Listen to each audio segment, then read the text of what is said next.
India has always fostered and promoted the cultivation of the science and scientific research in all its aspects. It has a vast history of discoveries that have made profound changes through various mission mode projects.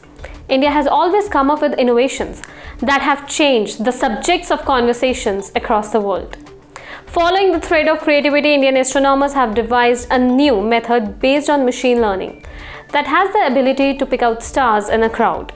To receive more insights about this development, PBNS had an elaborated conversation with Dr Annapurni Subramaniam, Director and Professor at Indian Institute of Astrophysics, Bangalore, and Vikrant Jadhav, Senior Research Fellow at Indian Institute of Astrophysics, Department of Science and Technology. So this machine learning technique what we have developed is actually definitely an improvement in what we have done so far in picking out stars in the sky.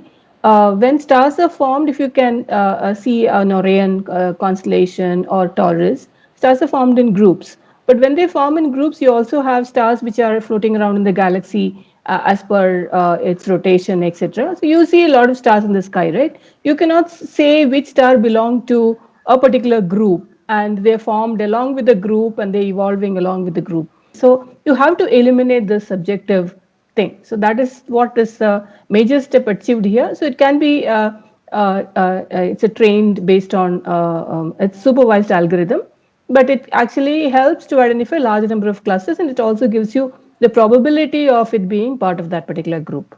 Now let's know what does it mean to identify a star. Understanding stars is obviously difficult. A star cluster is therefore a great place to study stars, as a cluster has approximately the same age and chemistry. Dr. Subramaniam explains more about this concept. The important thing is, if you know that a particular star is certainly part of the group, then you can assign that star the properties of the group. That is what is the main crux is, that we are searching for some strange stars, and these strange stars, you have to prove that they are part of a group. Then only you can assign them their properties. Like once you know the group, it's part of a group, then the determination of the group properties is very easy. A team of astronomers from the Indian Institute of Astrophysics used the recently released Gaia Early Data Release, which gives very accurate information about stars. The team understood the complex relationship between different parameters of stars using a technique called probabilistic random forest. Vikrant Jadhav, Senior Research Fellow and a part of the research team, throws light on this technology. So what random forest does is it can typically, so what I have used it is for classification.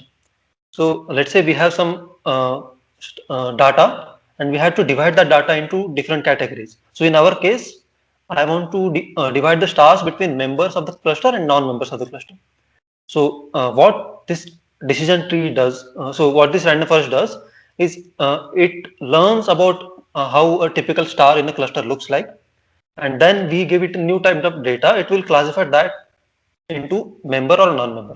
The tool helped confirm that these stars are indeed part of the cluster, though showing unexpected properties. The work has already resulted in discovering compact stars that are very rare, and the team's work has been published in various scientific journals. The machine learning part has been published in MNRAS, which is the Monthly Notices of Royal Society. It's a UK-based journal. And the King 2 part of the paper, that is published in Indian journal called Journal of Astronomy and Astrophysics. Dr. Subramaniam informed that numerous developmental activities have been conducted with the active support from the Department of Science and Technology. So Department of Science and Technology has been funding us for setting up these facilities and also operating these facilities and disseminating the data to the public. So the 120 years of data from the sun we have collected so far has been digitized and available for public use in our website. So that is already available. And the another facility which we are part of is the AstroSat, where it is completed more than 5 years of operations by ISRO. And the Indian Institute of Astrophysics was behind making the UV imaging telescope in that particular consortium of telescopes in AstroSat. And UV8 is one of the very world-class telescope in that observatory, and the data from this observatory is also made public after a certain lock-in period. So all these are funded by the government, and we are providing to the researchers throughout the country for use of this data for their own research purposes. Technological advancements in the field of astronomy have provided a boost to PM Modi's Atmanirbharta vision.